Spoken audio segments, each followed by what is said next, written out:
안녕하세요. 저는 박지수, 올해 38살입니다. 두 아이를 혼자 키우는 싱글맘이에요. 오늘 여러분께 제 이야기를 들려드리려고 합니다. 지난 3년간, 아니, 정확히는 지난 5년간 제가 겪었던 일들을요. 5년 전 일입니다. 남편이 갑자기 말했어요. 나 못 살겠어. 이혼하자. 귀를 의심했습니다. 뭐라고? 우리 결혼한 지 7년이었어요. 초등학생 아들 하나, 딸 하나를 키우고 있었고요. 아무 문제도 없었는데, 갑자기 이혼이라니. 나 다른 사람 만났어. 그 순간 세상이 무너지는 것 같았습니다. 누구야? 회사 후배. 얼마나 만났는데? 1년. 1년이라고? 1년 동안 제 남편은 저 몰래 바람을 피우고 있었던 거예요. 아이들은 어떡하고? 애들은 네가 키워. 돈은? 위자료 줄게. 양육비도 줄게. 그렇게 남편은 짐을 싸서 나갔습니다. 저는 두 아이와 함께 남겨졌습니다. 처음에는 괜찮다고 생각했어요. 위자료도 받을 거고 양육비도 받을 거니까 어떻게든 살 수 있을 거라고.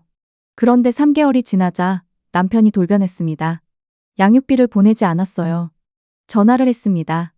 여보, 이번 달 양육비가 안 들어왔는데? 아, 미안. 지금 좀 힘들어서. 언제 보내줄 수 있어? 다음 달에 보낼게. 하지만 다음 달에도 안 왔어요. 그 다음 달에도 6개월이 지났습니다. 단 한 푼도 들어오지 않았어요. 전화했습니다. 받지 않더군요. 문자를 보냈습니다. 하지만 읽고도 아무런 말이 없었습니다. 직접 집까지 찾아갔어요. 문을 열어주지 않았습니다. 그때 깨달았어요. 아, 이 사람 진짜 줄 생각이 없구나. 저는 변호사를 찾아갔습니다. 양육비 청구 소송을 걸었어요. 변호사님이 말씀하셨죠. 이기실 겁니다. 걱정 마세요. 하지만 시간이 너무 오래 걸렸습니다. 6개월, 1년, 2년. 소송은 끝날 기미가 보이지 않았어요. 그 사이 저는 혼자서 아이들을 키웠습니다. 매일 아침 6시에 일어나 애들 밥을 먹이고 학교에 보내고 회사 가서 일하고 저녁에 퇴근해서 애들 숙제 봐주고 밤 12시에 겨우 잠들었습니다. 하루에 6시간만 자며 버텼어요. 그런데 돈이 부족했습니다. 제 월급은 250만 원, 월세가 70만 원, 관리비 15만 원, 애들 학원비 60만 원, 식비 50만 원. 계산해보니 남는 게 없었어요. 통장 잔고는 항상 마이너스. 어쩔 수 없이 대출을 받았습니다. 친구에게도 손을 벌렸어요. 부모님께도.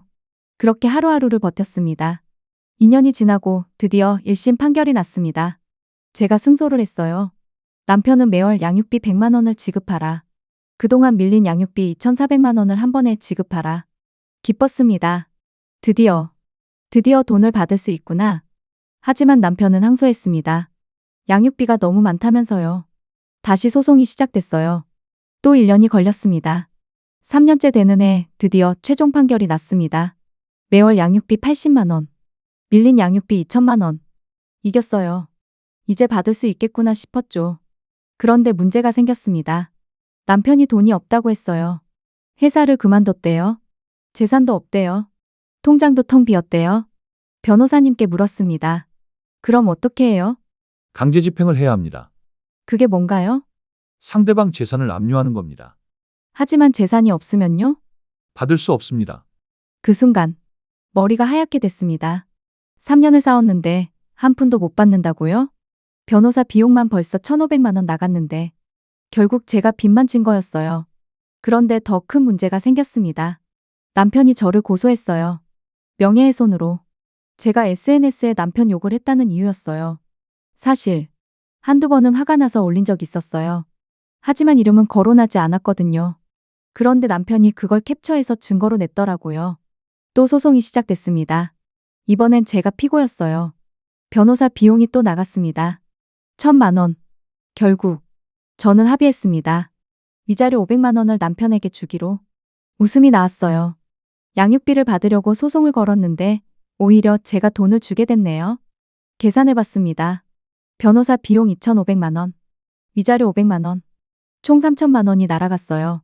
그런데 여기서 끝이 아니었습니다. 이혼할 때 남편에게 5천만 원을 줬었거든요. 위자료 명목으로. 남편이 협박했었어요. 돈 안 주면 애들 양육권 안 넘겨준다고. 저는 어쩔 수 없이 줬습니다. 부모님께 빌려서 총 8천만 원. 8천만 원이 날아간 거예요. 그 돈이면 집 한 채를 살 수 있었어요. 아이들에게 안정적인 환경을 만들어줄 수 있었을 텐데. 하지만 지금 저는 월세방에 살고 있습니다. 통장 잔고는 50만 원. 부모님께 빌린 돈은 아직 3천만 원이 남았어요. 어제 아들이 물었습니다. 엄마, 아빠는 왜 안 와? 딸도 물었어요. 엄마, 우리 아빠 없어? 대답할 수 없었습니다. 그냥 안아줬어요. 아이들이 울었습니다. 저도 울었어요. 밤에 혼자 이불을 뒤집어 쓰고 한참을 울었습니다.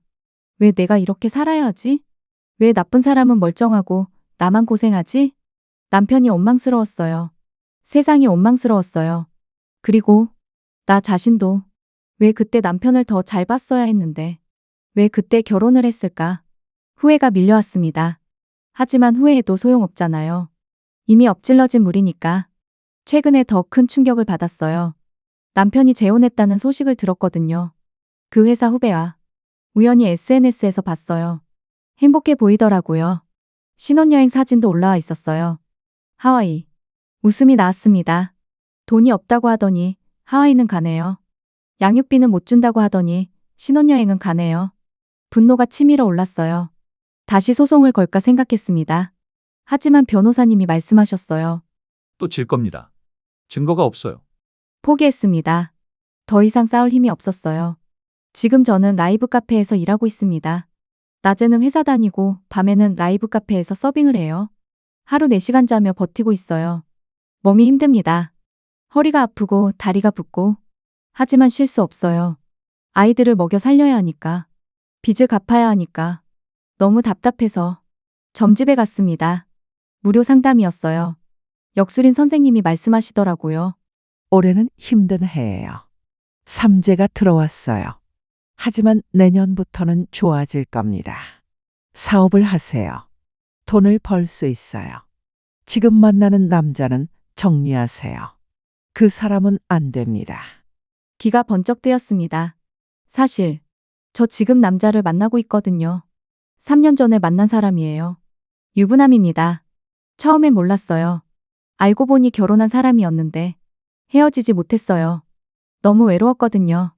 혼자 아이 키우고 혼자 일하고 혼자 우는 게 너무 힘들었어요. 그 사람이 따뜻하게 대해줬어요. 밥도 사주고 이야기도 들어주고 안아주기도 했죠. 저는 그게 필요했습니다. 하지만 죄책감이 들었어요. 저도 바람을 피우는 사람이 된 거잖아요. 선생님이 말씀하셨어요. 그 사람 가정으로 돌아갈 사람이에요. 정리가 안 됩니다.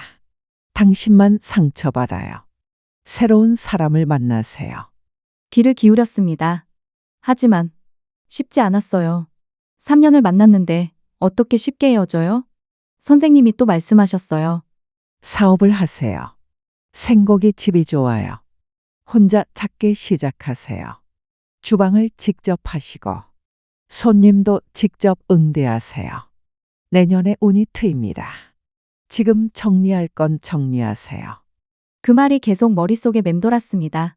집에 돌아와서 밤새 생각했어요. 정말 사업을 해볼까? 정말 그 사람과 헤어질까? 정말 새로운 시작을 할 수 있을까? 두려웠습니다. 또 실패하면 어떡하지? 또 빚만 늘어나면 어떡하지? 하지만 지금처럼 살 수는 없었어요. 하루 4시간 자며 일해도 빚만 늘어나고 있었으니까. 결심했습니다. 해보기로. 내년에 작은 생고기 집을 차리기로. 일단 지금부터 돈을 모으기로. 그리고 유부남과도 정리하기로. 쉽지 않겠지만 해야 해요. 아이들을 위해서라도. 어제 아들이 그랬어요. 엄마, 나 커서 돈 많이 벌어서 엄마 편하게 해줄게. 눈물이 났습니다. 아들아, 내가 그럴 필요 없어. 엄마가 벌게. 딸도 그랬어요. 엄마, 나는 엄마가 최고야. 안아줬습니다. 그래, 엄마가 힘내야지. 오늘부터 새로운 시작이에요. 라이브 카페는 그만두기로 했어요. 대신 낮 시간에 생고기집 창업 준비를 할 거예요. 장소도 알아보고 메뉴도 연구하고 돈도 모으고 1년 안에 작은 가게를 열 겁니다. 테이블 5개 정도. 혼자 운영할 수 있는 크기로. 아이들이 학교 끝나고 오면 같이 있을 수 있게. 그렇게 천천히 다시 일어서 보려 해요. 3년간의 소송, 8천만 원의 손실, 유부남과의 불륜. 모두 제 인생의 오점입니다. 부끄럽고 창피해요. 하지만 이제 그만 붙들고 있으려고요. 과거는 과거로 남겨두고 미래를 보려 합니다. 여러분, 혹시 저 같은 분 계신가요? 이혼 소송에서 이겼는데 오히려 돈을 잃은 사람. 양육비를 받으려다가 빚만 진 사람. 하지만 저는 포기하지 않을 거예요. 아이들이 있으니까. 아직 희망이 있으니까. 내년 제 작은 생고기 집이 문을 열면 좋겠어요. 그때는 웃으며 이야기할 수 있을 것 같아요. 제가 어떻게 일어섰는지. 여러분, 제 이야기를 들어주셔서 감사합니다. 여러분께 묻고 싶어요. 첫째, 제 선택은 옳았을까요? 둘째, 유부남과의 관계 정말 끊어야 할까요? 셋째, 생고기 집 창업 성공할 수 있을까요? 넷째, 여러분이라면 어떻게 하시겠어요? 댓글로 응원과 조언을 남겨주세요. 저는 알아요. 우리 모두 힘든 시간을 겪는다는 걸. 하지만 그 시간이 영원하지는 않다는 것도. 다시 일어설 수 있어요. 저도 할 수 있고 여러분도 할 수 있어요.